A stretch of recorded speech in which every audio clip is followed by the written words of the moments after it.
Nakakainis, no? Yung feeling na never kang naging sapat. Na kahit anong effort mo, kahit anong gawin mo, ibigay mo yung lahat, gawin mo yung best mo, pero never kang naging sapat sa kanila. Never kang naging sapat sa partner mo. Never kang naging sapat para sa mga magulang mo. Never kang naging sapat para sa mga kamag-anak mo, sa mga kapatid mo, sa lahat ng tao.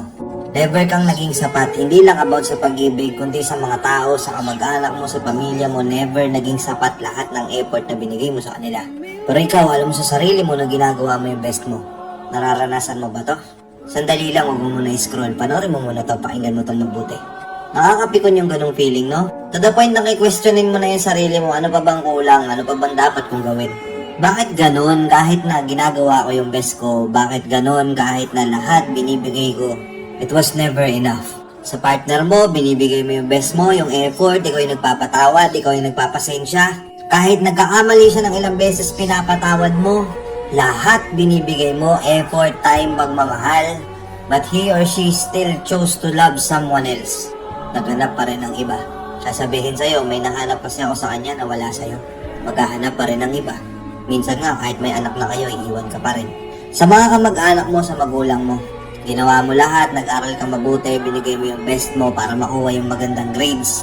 Oo, nakapasa ka, pero nag-e-expect sila na ma-perfect mo lahat.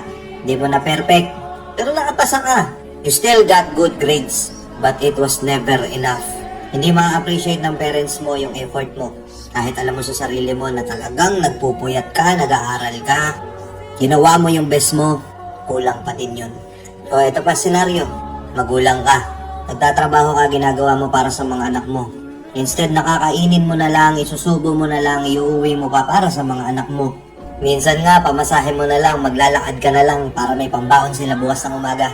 Then one time, nagpabili ng cellphone yung anak mo, binilan mo ng cellphone. Pinag-ipunan mo yun, pinagsikapan mo yun. Binilan mo ng simpleng cellphone, Android phone, saktong presyo lang. Pero nagalit pa yung anak mo. Hindi niya tinanggap. Masama pa loob sa'yo. Sasabihin pa sa'yo, hindi mo siya mahal. Kasi gusto niya iPhone eh. Yung mga kaibigan niya naka-iPhone, tapos ikaw bibigay mo sa kanya, Android lang. Ang sakit daw bilang magulang. Na ginawa mo lahat, binigay mo yung best mo para dun sa anak mo. Pero hindi niya ma-appreciate yun. Gusto niya, ibigay mo sa kanya yung magandang klase, yung mamahalin. Siyempre ikaw, ang sakit nun. Ang sakit nun bilang magulang. Na kahit anong gawin mo, kahit gawin mo yung best mo, hindi enough para sa kanya. Na instead na maging thankful siya dahil ginawa mo yun para sa kanya, hindi niya ma-appreciate yun. Ito problema eh. Ginagawa natin yung best natin para sa mga taong to. But we were never really appreciated. But we still choose to do our best. Ginagawa pa rin natin lahat para lang maipakita sa kanila na ito yung effort na ginagawa ko. Sana man lang kahit sulyap lang mapansin mo, makita mo yung effort na ginagawa ko pero hindi nila nakikita. Hindi ka sapat sa kanila. Minsan may mga taong lalapit sa atin na magbibigay ng effort para sa atin. Akala natin, simpleng effort lang yung ginawa niya na yun, pero hindi, ginawa niya yung best niya para dun. Matuto sana tayong i-appreciate yung mga taong yun.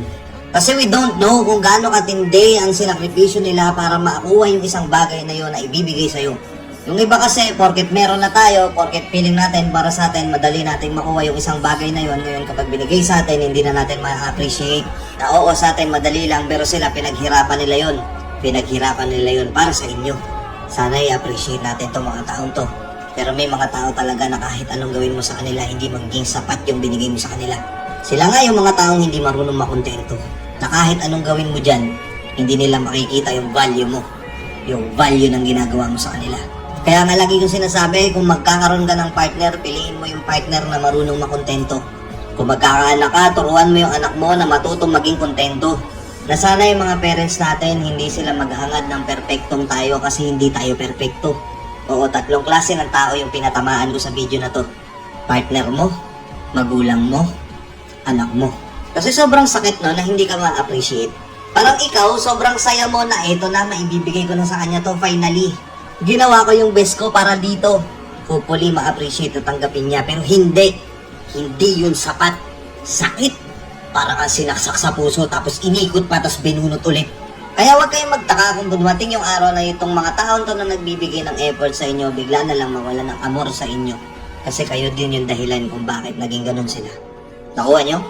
Nagets nyo yung content na to? Kung nagets nyo, comment nga kayo dito. Anong masasabi nyo sa video na to? Let's go and peace out.